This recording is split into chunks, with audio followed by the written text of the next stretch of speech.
लेकिन अमीर बाप की बेटी सृष्टि पर उसकी माँ जान छिड़कती। मेरी बेटी कितनी प्यारी है, भगवान सबको सृष्टि जैसी बेटी दे। सृष्टि धीरे धीरे बड़ी होती है।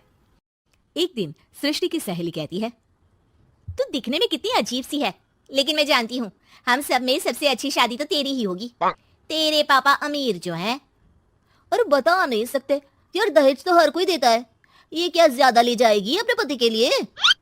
अरे बड़े शहर में कोठी है इसके पापा की। अरे पापा की है ना, कौन सी इसकी है? इसकी होती तब तो कोई भी लड़का इससे शादी कर लेता। अरे पापा की मतलब पापा की है तो मेरी ही है ना। किसने कहा? अब तेरी तो तब होगी ना जब तेरा भाई ना हो। वैसे भी शादी के बाद सारी प्रॉपर्टी भाई के नाम होती है।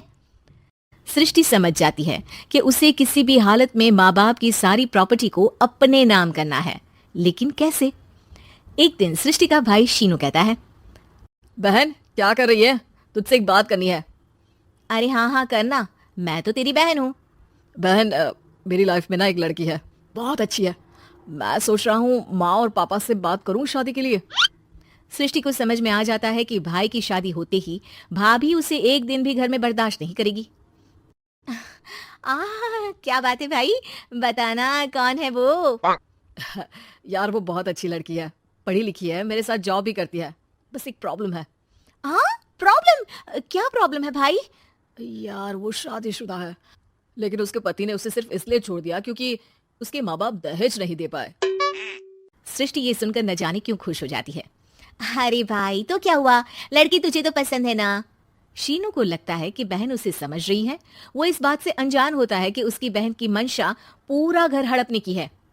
सृष्टि अपनी माँ से कहती है, मम्मी मुझे तो बहुत चिंता है, पता है शीनू क्या कर रहा है?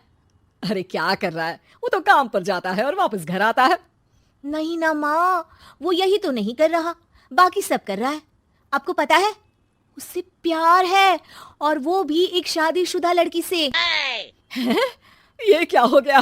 मैं सोसाइटी में क्या मुंह दिखाऊंगी? अरे तेरे पापा तो यही कहेंगे कि मैंने ही उसे बिगाड़ दिया है। माँ देखो, मेरी बात मानो, पापा पर भी विश्वास करने की जरूरत नहीं है। अब आप ही बताओ, पापा इतनी देर घर के बाहर रहते हैं क्यों, बोलो? अरे बेटा वो तो नौकरी करते हैं ना। तू बहुत भोली है माँ, पापा का ऑफिस तो 7 बजे खत्म हो जाता है, लेकिन देखो कितनी देर से आते हैं। अरे नहीं नहीं बेटा, ऐसी कोई बात नहीं है। सृष्टि माँ को एक औरत से बात करते पिता की फोटो दिखाती है। देखो माँ कैसे हैं पापा, मैं ना कहती थी कि पापा सही नहीं है। मैं तेरे पापा से बात करूंगी, दे फोटो मुझे। ओ माँ वो तो डिलीट हो गई।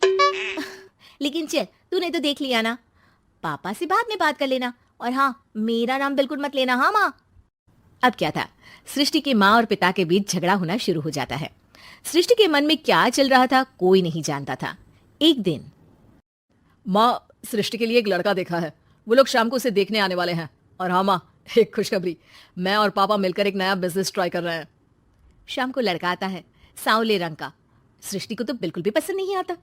लड़की की माँ कहती है, लड़की का चेहरा तो कोई खास नहीं, लेकिन अगर मेरे बेटे को आप लोग सेटल कर दें तो मैं उसकी शादी आपकी बेटी से करवा दूं। सृष्टि को लड़का बिल्कुल पसंद नहीं था। उसे भाई पर गुस्सा आ जाता है। लड़के वालों के जाने के बाद कहती है, माँ देखा शीनू मेरे लिए कैसा लड़का लेकर आया, न दिखाने लायक न सुनने लायक, सेटल भी नहीं, वो भी हम करे। अरे माँ मैं जानती हूँ ये मेरी शादी किसी भी घर में क्यों करवाना चाहता है। अरे कैसी बात कर रही है बहन, तूने तो देखा ना, लड़के को मैंने ही मना कर दिया तुझसे शादी के लिए। जिसने लड़का बताया था उसने उसकी बहुत तारीफ की थी। बात आई गई हो जाती है, लेकिन सृष्टि का मन शांत नहीं होता। क्या करूं, कुछ समझ में नहीं आ रहा। मेरी शादी हो गई तो ये लोग पूरी प्रॉपर्टी शीनू के नाम कर देंगे, मेरे हाथ तो कुछ लगेगा ही नहीं। तभी सृष्टि को आइडिया आता है। वो किसी वकील को फोन करती है। जी देखिए, अगर आपके मम्मी पापा का तलाक हो जाता है तो आपके पिता की आधी प्रॉपर्टी आपकी माँ के नाम हो जाएगी, फिर उसे वो किसी को भी दे सकती है। सृष्टि अब माँ को बेटे के खिलाफ भरती है। माँ शीनू पर नजर रखा करो, वो जिस लड़की के प्यार में है ना वो शादीशुदा है। यहाँ आएगी, सारा पैसा रुपया जमीन जायदाद सब भड़प लेगी। पापा का भी हाल तुमसे छुपा नहीं है। ऐसा ना हो कि मैं और आप एक दिन सड़क पर भीख मांगे। भगवान, मैं तो जीते जी मर जाऊंगी अगर ऐसा हो गया तो। ऐसा हो गया नहीं माँ, ऐसा ही होगा। अभी समय है, आगे का सोच लो। मैं तो कहती हूँ पापा से आधी प्रॉपर्टी लेकर अलग हो जाओ। पापा की आधी प्रॉपर्टी भी हम लोगों को अगर मिल जाती है ना तो अगले 7 जन्म सफल समझो।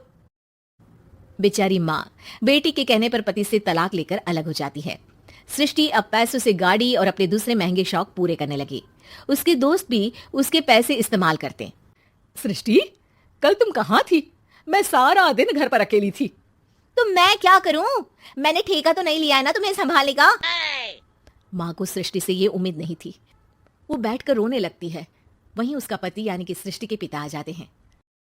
मैं जानता था कि तुम्हारा यही हाल होगा, तो आपने मुझे रोका क्यों नहीं? मैं रोकता तो तुम रुकती क्या? सृष्टि के कहने पर तुमने मुझ पर अपने बेटे पर शक किया, लेकिन तुम ये भूल गई कि कैसे हम दोनों ने मिलकर जीवन में इतना सब खड़ा किया। माँ पति के गले लग जाती है। मुझे माफ कर दीजिए, मैंने आपकी कमाई का एक बड़ा हिस्सा गवा दिया। कोई बात नहीं, तुम साथ हो तो मैं ऐसी 7 प्रॉपर्टी खड़ी कर दूंगा। तभी वहां सृष्टि आ जाती है रोते हुए। माँ, मयंक ने मुझे छोड़ दिया। वो बोल रहा था जब तक मेरे पास पैसे थे तब तक ही वो मेरे साथ था। पापा, माँ, मुझे माफ कर दीजिए।